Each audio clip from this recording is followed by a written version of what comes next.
Welcome back to the Horseman's Corner. I'm Howard Hale, host of the show. We're on the second half of the program, and our guest on this half of the program is Trish Lemke. She has a business at Durango, Colorado called Joy to the Ride, and you can find her at joytotheride.com. A little bit different and kind of interesting how she uses horses, so let's get right into the interview. Trish, explain what Joy Rides is and what you're trying to do, will you?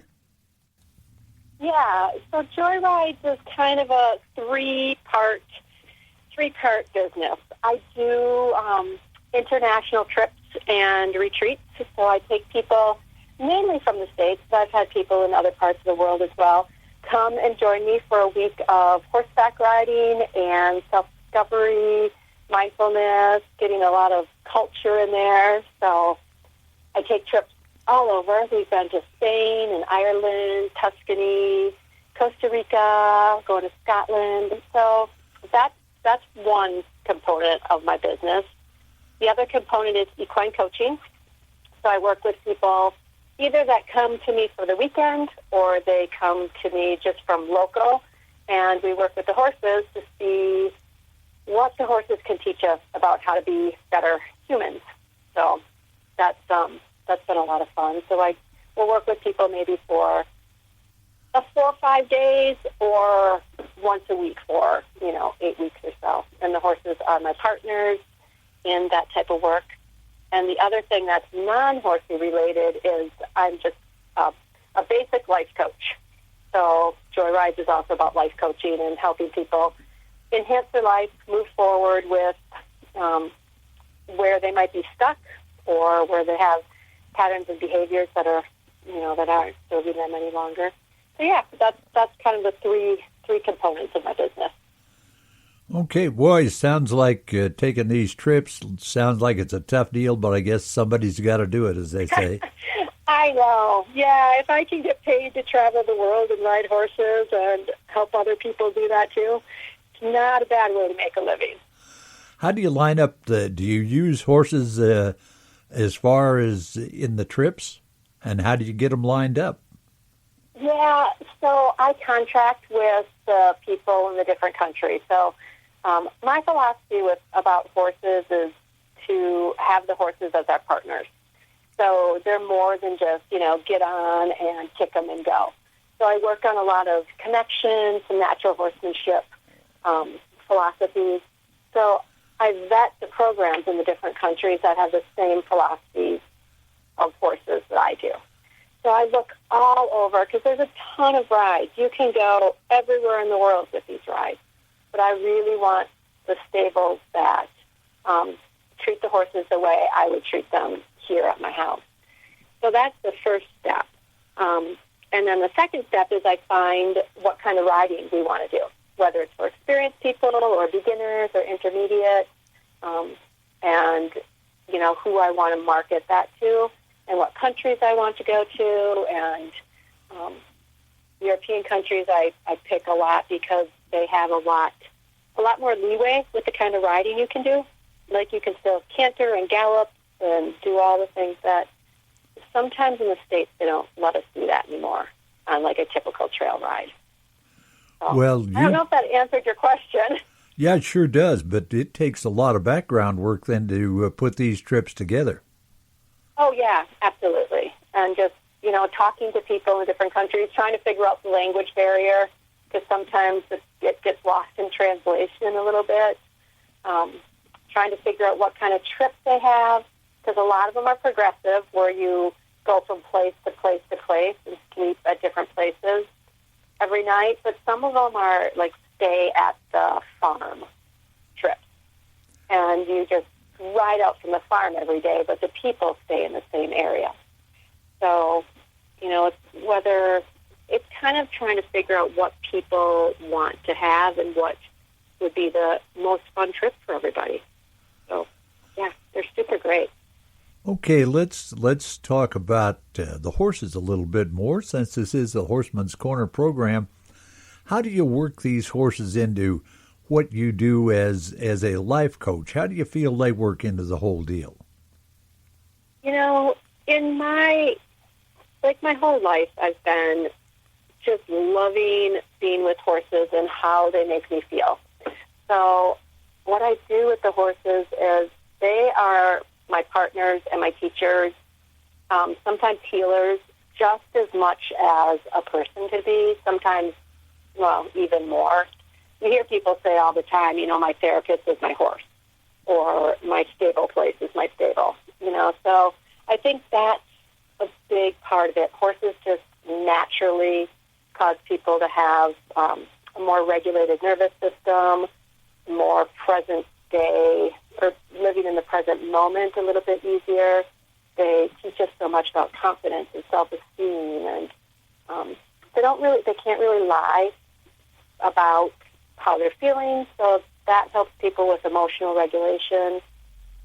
They're non-judgmental, so that helps people not judge themselves like we're so apt to do all the time as people. So yeah, I just work with them as my teachers and my partners, and it's the things that you can learn from the horses in self-discovery are just, I think, amazing. What about the horses that you have? What kind of horses work well for you? I have really nice, well-trained, people-oriented horses. So my horses, I work with primarily my two, but I also have others at the barn. Mine is a Percheron Morgan cross, kind of looks like a Frisian. And then I have a little Haflinger Gypsy Vanner cross, and she looks kind of like a short Clydesdale. She's a pony. And I do find that the draft breeds are really good for people that might be a little fearful of horses or want a horse that's really solid and stable. Horses like Arabians and Thoroughbreds are also great to work with, but they bring a whole different component to the sessions because they're more high-strung, they're more reactive, and people really get to feel how their energy can affect the horse and maybe why their energy is affecting the people in their lives so strongly. So those type of horses are really great for energy work. But, I haven't come across a horse that I've worked with. I've worked with hundreds of horses and people, and I haven't come across one that, given a little time and space, that isn't really great for the work. It's almost like they're made to do this kind of horses and human work. That's interesting. You, as far as the horsemanship is concerned, you are talking about the natural horsemanship. That's that's a term that's misused, but a horsemanship that goes through the Bill Dorrance, Ray Hunt type of philosophy of working with the horses. Is that what you're about when you're working with the horses? Yeah, and I completely agree with you that it's a term that a lot of people use these days, and I don't subscribe to any one person as far as a trainer, because I'm not a trainer, and I don't want to say this is how you train your horse in the natural method. I think it is more about a give and take, like seeing what the horses have to say to us and us telling them what we would like them to do. So I think more in terms of that, like no force. It's all choice between horse and person. And it doesn't mean that I'm still not going to say, hey, you have to do this because, to the horse, because that's the safe way. So there's still parameters, but I think we ask the horse to show up on a little bit of a different level, like giving them the idea that their thoughts, their emotions, their opinions about things are also valuable, because that's how they teach us about what we need. I don't know if that makes sense, but... Yeah, Trish, that does make sense, but it's time for us to take a break and hear from some of the folks that make this program possible. Let's get that done, but you folks stay with us, would you? I'll be back with some more interesting information from Trish Lemke In just a moment, you're listening to the Horseman's Corner. And it's possible for you to listen to a short version of the Horseman's Corner, 2-minute program, 5 days a week. And you can find it by going to horseman'scorner.com, as well as some of the radio stations that we broadcast on. But that's a good place to go to get some good horse programming, also some good horses for sale on horseman'scorner.com.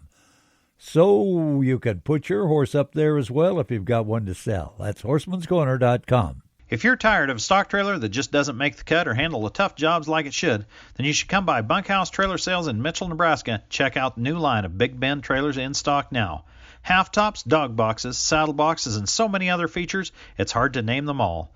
Built to last with great features every cattleman can appreciate. If you can't stop by, give us a call, 308-623-9955, or check us out online, bunkhousetrailersales.com.